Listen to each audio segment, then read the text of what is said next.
중국 전투기가 저품질 싸구려의 이용을 과시하고 있습니다. 중국의 뻥스펙 애소가 중국 전투기를 도입한 나라들이 불량과 사고로 큰 피해를 당하고 있는 것입니다. 시장에 널리 풀린 대중화된 공산품은 품질이 평준화됐기 때문에 싸건 비싸건 기본적으로는 본래의 기능을 어느 정도는 충족하기 마련입니다. 하지만 고도의 기술력이 필요한 생산품들은 가격에 따라 성능과 내구성이 확실히 차이가 나는 것이 일반적입니다. 그런데 이 부분에서 정반대의 모습을 보여주는 나라가 있는데요. 바로 대한민국과 중국입니다. 메이드 인 코리아 제품이 세계 어느 곳에서나 품질로 인정받은 지는 벌써 수십 년이 지났습니다. 이런 추세는 방산 분야로도 확대되어 한국이 만든 무기는 미국이나 유럽 무기에 비해 저렴하면서도 성능은 뒤떨어지지 않거나 오히려 능가하는 경우가 많습니다. 그러나 중국 전투기는 값이 저렴한 싸구려는 성능이 엉망이라는 점을 여실히 확인시켜줍니다. 문제는 아무리 싸구려라고 하더라도 전투기 같은 무기 체계가 한두 푼 하는 것이 아니라 결국 중국 무기를 산 나라들은 돈 주고 쓰레기를 산 셈이 돼버렸습니다. 여기에는 국가 간 이해관계나 외교 문제 때문에 미국 무기 대신 어쩔 수 없이 중국 무기를 사는 경우가 많은데요.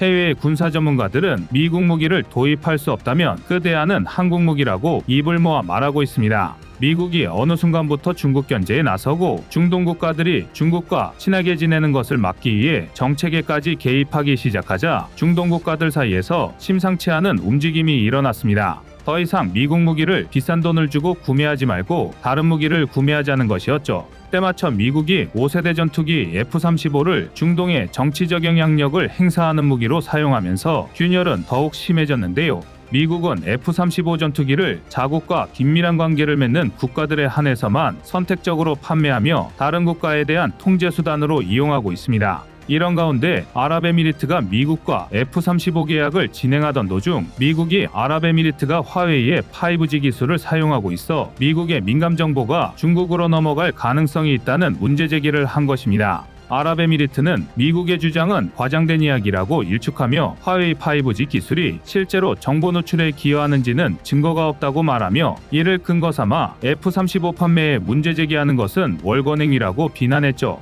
중국과 미국 사이에서 실리를 취하려던 아랍에미리트 입장에선 미국의 일방적인 요구는 받아들일 수 없는 조건이었고 결국 F-35 계약은 결렬되었습니다. 제대로 화가 난 아랍에미리트는 미국 무기 구매를 포기하고 결국 중국산 훈련기 S-15 12대를 수입하기로 결정하며 미국 무기와 결별을 선언했습니다. 게다가 사우디에서도 중국 선양 항공기 그룹이 개발한 FC-31 다목적 전투기 인수를 놓고 중국과 협상을 하고 있다는 소식이 언론에 공개되었습니다. 젠31로 알려진 FC-31의 경우 다목적 5세대 전투기로 F-35에 맞서는 중국의 핵심 전력이라 할 수 있습니다. 그런데 사우디가 중국 전투기를 도입할 수 있다는 움직임을 보이자 미국에서도 사우디에 F-35를 넘기는 것은 위험한 일이라는 평가를 내렸고 수출 협상을 중단하는 강수를 두며 중동의 탈미국 전략에 강경 대응하기로 결정했습니다. 그렇다면 중동에서 미국이 주도하던 정세에 균열이 생긴 이유를 알아볼 필요가 있을 것 같습니다.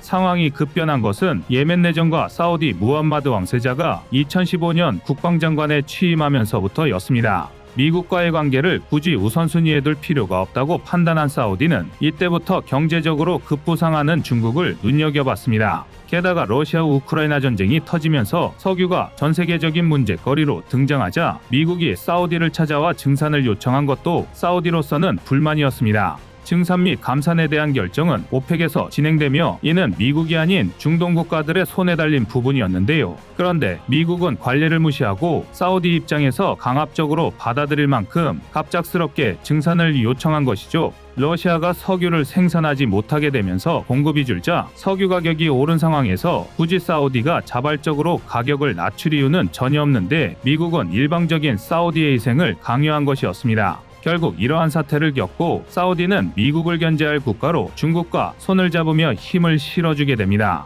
게다가 중동 국가들은 미국을 대신하여 중국을 무기 공급국으로 교체하려는 것 같은데요. 최근 아랍에미리트와 사우디 등 여러 중동 국가들이 중국산 5세대 전투기를 구매하려는 움직임을 보이고 있습니다. 사우디를 비롯한 중동 국가들은 지속적인 전쟁을 치르며 최첨단 무기를 수입하는데도 돈을 아끼지 않아왔습니다. 그리고 미국은 중동 국가들의 무기 도입 경쟁에서 큰 수혜를 입은 국가로 무기 수출국이라는 입장에서 강력한 영향력을 행사할 수 있었죠. 중동 국가들은 미국이 자신들에게 유럽이나 한국, 일본에 비해 비싸게 팔고 있다는 걸 알면서도 미국 무기를 꾸준히 구매해 왔었습니다. 하지만 미국의 일방적인 중동 외교 정책과 무기 수출 갑질은 오히려 친미 노선을 약화하고 중국이 중동에 영향력을 행사할 수 있는 계기가 됐습니다. 이런 이유로 중동 국가들은 미국 무기 대신 중국 무기를 적극적으로 도입하려고 하는데요. 전문가들은 중동의 선택은 최악의 결과를 낳을 것이라고 예고하며 그들에게 최선에 대안은 중국이 아니라 대한민국의 무기 체계라고 권하고 있습니다.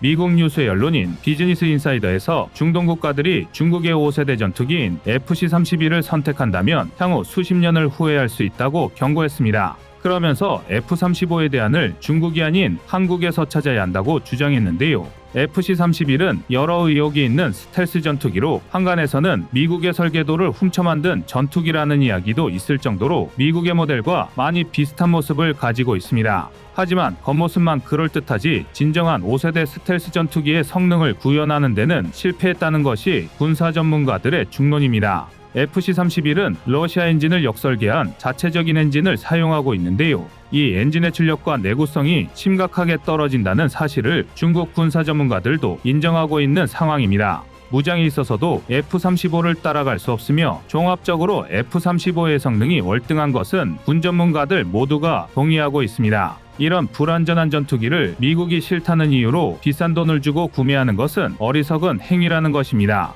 그리고 이미 중국의 형편없는 전투기에 큰 피해를 본 나라들이 남긴 사례들도 있습니다. 나이지리아는 아프리카에서도 무기 구매에 적극적인 국가인데요. 2018년에 비행훈련 도중 모종의 이유로 중국에서 도입한 F-7NI 2대가 공중에서 충돌하여 한 명의 파일럿이 사망했고 바로 지난 2022년에는 다른 F-7이 이륙 도중 기체 결함으로 갑작스럽게 폭발하면서 파일럿 한 명이 사망했습니다. 이후 나이지리아군은 추락한 F-7 전투기에 심각한 기술적 결함이 있다는 사실을 발견했고 나머지 F-7 전투기들도 점검한 결과 심각한 결함들이 속속들이 발견되어 결국 9대 중 7대를 중국으로 보내 수리를 맡겨야 했습니다. 나이지리아 공군이 보유한 전술기의 숫자를 모두 더해봐야 24대 뿐이라는 걸 생각하면 전체 전력의 약 30%가 기능 고장으로 창고에 처박힌 셈입니다. 이게 다가 아닙니다. 중국 전투기에 가장 큰 피해를 당한 것은 미얀마였습니다. 지난 2018년에 중국산 F-7 전투기 3대가 연이어 추락하면서 파일럿 2명이 사망했고 추락사고에 휘말려 11세 어린아이가 숨지는 충격적인 사건이 벌어졌습니다. 게다가 미얀마가 320억 원을 들여 도입한 중국제 JF-17 6대에 연달아 중대 결함이 발생하면서 심각한 안보 공백이 발생하기도 했습니다. JF-17에 탑재된 중국산 KLJ-7의 레이더는 공개된 스펙과 다르게 함지 정확도가 절망적일 정도로 형편없다는 게 밝혀졌고 심지어 공대공 레이더와 무장체계마저 페이퍼 스펙보다 실제 스펙이 한참이나 모자라 제대로 목표물을 타격하지 못한다는 게 들통났습니다. 또한 기본 중의 기본인 안전성 측면에서도 심각한 문제들이 보고되고 있는데요. 기체하부 도급 스킨에 균열이 발생하는가 하면 추락사고까지 발생했습니다. 하지만 더 황당한 건 중국의 반응입니다. 중국 측의 기술 결함으로 인한 잘못이 분명함에도 미얀마가 항의하며 유지보수를 요청하자 문자 그대로 무시해버린 건데요. 실제로 중국은 지금까지도 JF-17 기술 결함 사태에 대해 묵묵부답으로 일관하고 있습니다. JF-17은 중국과 파키스탄이 공동으로 개발한 다목적 전투기로 중국 내부에서는 FC-1으로 통용되고 있는데요.